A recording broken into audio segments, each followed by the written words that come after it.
సొంత గ్రామం మాది. నా పేరు బ్రహ్మానందరెడ్డి, సదాశివపేట మండలం, సంగారెడ్డి జిల్లా, తెలంగాణ రాష్ట్రం. అయితే ఒక 8 ఎకరాలు సదాశివపేటలో కౌలుకు పట్టుకొని ఆల్రెడీ పత్తి సీజన్ వేసే టైం వచ్చి నేను దుకాణానికి వెళ్ళాను. వెళ్తే అక్కడ సంధ్యగోల్డ్ సీడ్ కంపెనీ వాళ్ళు ఉండ్రి, రెడ్డి సాబ్ మీరు సంధ్యగోల్డ్ వేయండి, బాగా దిగుబడి వస్తుందని చెప్పారు.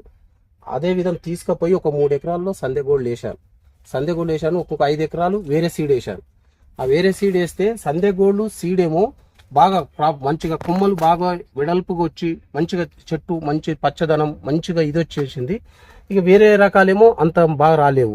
ఇది సంధ్యగోల్డ్లలో ఏం రకాలు ఉన్నాయంటే దగ్గర కాయలు, కొమ్మ మంచిగా దొడ్డు మంచి లావు కొమ్మ, చెట్టు మళ్ళీ దిగుబడి కూడా ఒక చెట్టుకు ఒక 60-70 కాయలు. అదే విధం నాకు అది వచ్చి కంపెనీ వాళ్ళు వచ్చి ఒక నెలకు ఒకసారి 15 రోజులు, నెలకు 2 నెలలకు ఒకసారి చూసి నీకు ఎట్టి పరిస్థితుల్లో 12 క్వింటాలు నీకు దిగుబడి వచ్చే సూచన ఉంది అని చెప్పారు. చెప్తే నేను అది అయిపోయే టైంకు 15 క్వింటాల దిగుబడి వచ్చేది. నాకు అది 3 ఎకరాలకు 15 క్వింటాలు అంటే 45 క్వింటాల దిగుబడి ఆల్రెడీ నాకు దిగుబడి వచ్చింది. అది సంధ్యగోల్డ్ ఇంకా నేను కాదు, ఈసారి పోయినసారి 3 ఎకరాలు వేసిన, ఈసారి 5 ఎకరాలకు తక్కువ వేయకుండా 7-8 ఎకరాలు వేద్దామని ఆలోచన అదే అనుకుంటున్నాను.